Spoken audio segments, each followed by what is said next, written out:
आखिरकार भारत ने अपने 4 बड़े कच्चे तेल के कुओं पर काम करना शुरू कर दिया और बताया गया है कि करीब 9000 बैरल प्रतिदिन कच्चे तेल का उत्पादन इन 4 तेल कुओं के माध्यम से किया जाएगा। साल 2021 से रुकी हुई इस परियोजना को फिर से भारत रीस्टार्ट कर रहा है और ऐसा इसलिए कि लगातार ओपेक और ओपेक प्लस कंट्रीज मीटिंग्स पर मीटिंग्स कर रहे हैं और कुछ बड़े फैसले आने बाकी हैं, जिसमें ये डिसाइड किया जाएगा कि कई देश जो दुनिया के सबसे बड़े तेल उत्पादक हैं, इसके अलावा बड़े निर्यातक भी हैं, वो अपने ऑयल प्रोडक्शन कट और बंद करने वाले हैं। यानी कि सीधा असर ऑयल मार्केट के ऊपर पड़ने वाला है और खासकर उन देशों को जैसे कि भारत, इन देशों पर बड़ा असर पड़ेगा क्योंकि भारत अपनी तेल जरूरतों का करीब 85% हिस्सा अलग अलग देशों से आयात करके पूरा करता है। लेकिन भारत में शुरू होने वाला ये तेल उत्पादन भारत के आयात में काफी बड़ी कटौती करने वाला है। पूरी डेवलपमेंट क्या है इस वीडियो में समझते हैं, बस हमें सपोर्ट करने के लिए इस वीडियो को लाइक और चैनल को सब्सक्राइब जरूर कीजिएगा। दोस्तों, मेन खबर को जानने से पहले कुछ बातों का आपका जानना जरूरी है जिससे आप इस पूरी खबर को आसानी से समझ जाएंगे। तो जहां कल ही ऑर्गेनाइजेशन ऑफ इस्लामिक कोऑपरेशन की एक इंपॉर्टेंट मीटिंग कराई गई है, जहां पर इजराइल और फलस्तीन के बीच में जो कॉन्फ्लिक्ट शुरू हुआ है इसे किसी तरीके से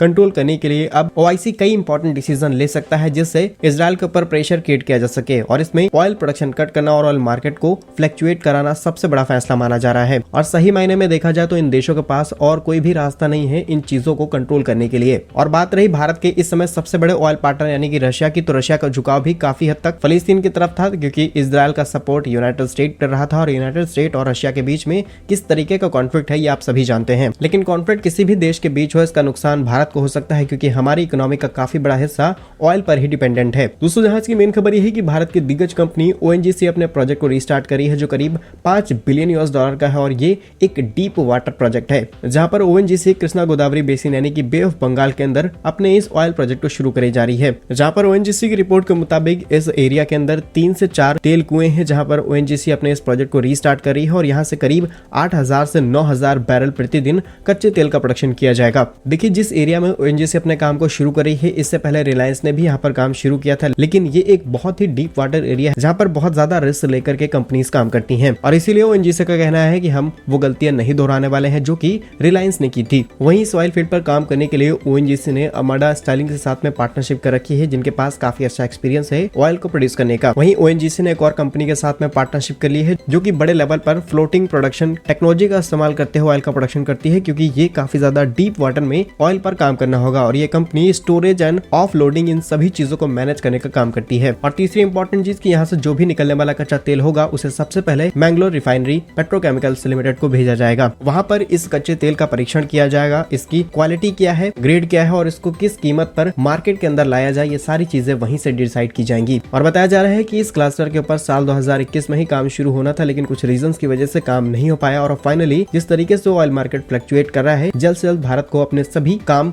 रीस्टार्ट करने पड़ रहे हैं। बाकी आप हमें कमेंट्स में बता सकते हैं कि भारत को अभी तक जहां पर भी इस तरीके के ऑयल वेल्स मिले हैं या फिर उनके कुछ पॉजिटिव सिग्नल्स मिले हैं, भारत की सभी कंपनीज को वहां पर एकजुट होकर के काम शुरू करना चाहिए जिससे हमारी निर्भरता काफी हद तक कम की जा सके। आप कमेंट बॉक्स में यस और नो आंसर जरूर कीजिएगा। भारत के ऐसे ही यूजफुल एंड इन्फॉर्मेटिव वीडियोस पाने के लिए आप हमारे YouTube चैनल को सब्सक्राइब जरूर कर लीजिए। मिलेंगे हम आपको एक नई और इंटरेस्टिंग वीडियो में, तब तक के लिए वंदे मातरम, भारत माता की जय।